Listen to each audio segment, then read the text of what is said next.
El contrato social, libro 3, capítulo 10. Del abuso del gobierno y de su tendencia de generar. Así como la voluntad particular obra continuamente contra la voluntad general, el gobierno actúa continuamente contra la soberanía.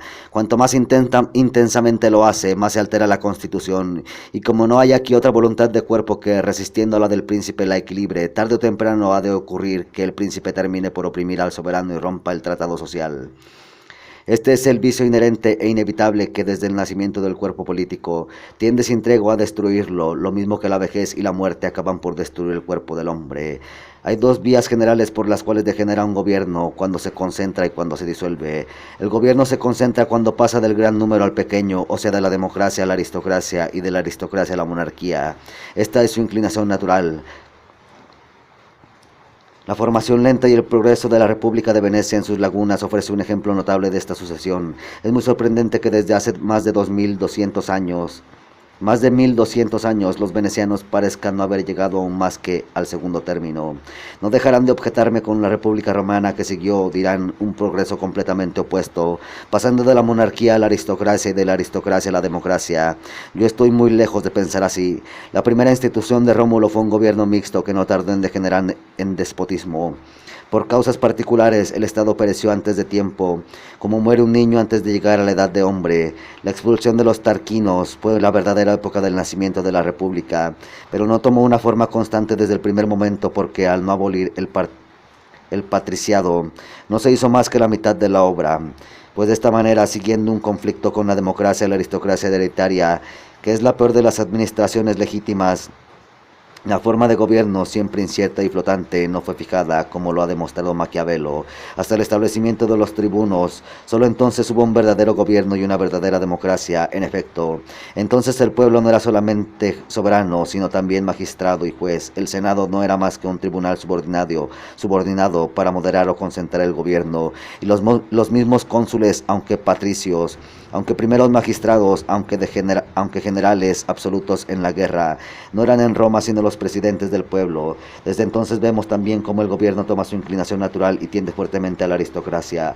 Al abolirse como por sí mismo el patriciado, la aristocracia ya no estaba en el cuerpo de los patricios como lo está en Venecia y en Génova, sino en el cuerpo del magistrado, del Senado compuesto de patricios y de plebeyos, incluso en el cuerpo de los tribunos cuando comenzaron a usurpar un poder activo, pues las palabras no hacen las cosas y cuando el pueblo tiene jefes que gobiernan para él, sea cualquiera el nombre que lleven esos jefes, es siempre una aristocracia. Del abuso de la aristocracia nacieron las guerras civiles y el triunvirato. Sila, Julio César, Augusto, llegaron a ser de hecho verdaderos monarcas y por fin bajo el despotismo de Tiberio, el Estado quedó disuelto. La historia romana no desmiente pues mi principio, lo confirma. Si retrocediera del pequeño número al grande podría decirse que se relaja, pero este progreso inverso es imposible. En efecto, el gobierno no cambia de forma más que cuando usado sus resortes se queda demasiado débil para poder conservar la suya. Ahora bien, si se relaja más aún extendiéndose, su fuerza resultaría completamente nula y el gobierno no podría subsistir. Es necesario, pues, tensar el resorte a medida que se va cediendo, sin lo cual el Estado al que sostiene caería en ruinas. El caso de la disolución del Estado puede ocurrir de dos maneras. La primera, cuando el príncipe no administra ya el Estado según las leyes y usurpa el poder soberano. Entonces se opera un cambio notable. Consiste este en que no el gobierno, sino el Estado se concentra. Quiero decir, que el gran Estado se disuelve y que se forma otro en él, compuesto solamente por los miembros del gobierno y que ya no es para el resto del pueblo más que su amo y su tirano, de suerte que en cuanto el gobierno usurpa la soberanía, queda roto el pacto social y todos los simples ciudadanos, vueltos por derecho a su libertad natural, son forzados, pero no están obligados a obedecer. El mismo caso se produce también cuando los miembros del gobierno usurpan separadamente el poder que no deben ejercer sino en cuerpo, lo cual es no menor infracción de las leyes y produce un desorden mayor aún. Entonces se tienen, por decirlo así, tantos príncipes como magistrados, y el Estado, no menos dividido que el gobierno, perece o cambia de forma. Cuando el Estado se disuelve, el abuso del gobierno, cualquiera que éste sea, toma el nombre común de anarquía, distinguiendo la democracia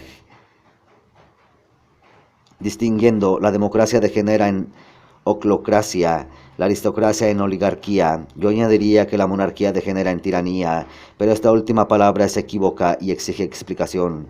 En sentido vulgar, un tirano es un rey que gobierna con violencia y sin respeto a la justicia y a las leyes. En sentido preciso, un tirano es un particular que se arroga la autoridad regia sin derecho a ella. Así es como entendían los griegos esta palabra tirano. Se la aplicaban indistintamente a los buenos y a los malos príncipes cuya autoridad no era legítima. Así, tirano y usurpador son dos palabras perfectamente sinónimas para dar diferentes nombres a cosas diferentes. Yo llamo tirano al usurpador de la autoridad regia y déspota al usurpador del poder soberano. El tirano es el que se ingiere contra las leyes a gobernar según las leyes. El déspota es el que se pone por encima de las leyes mismas, de modo que el tirano puede no ser déspota, pero el déspota es siempre tirano.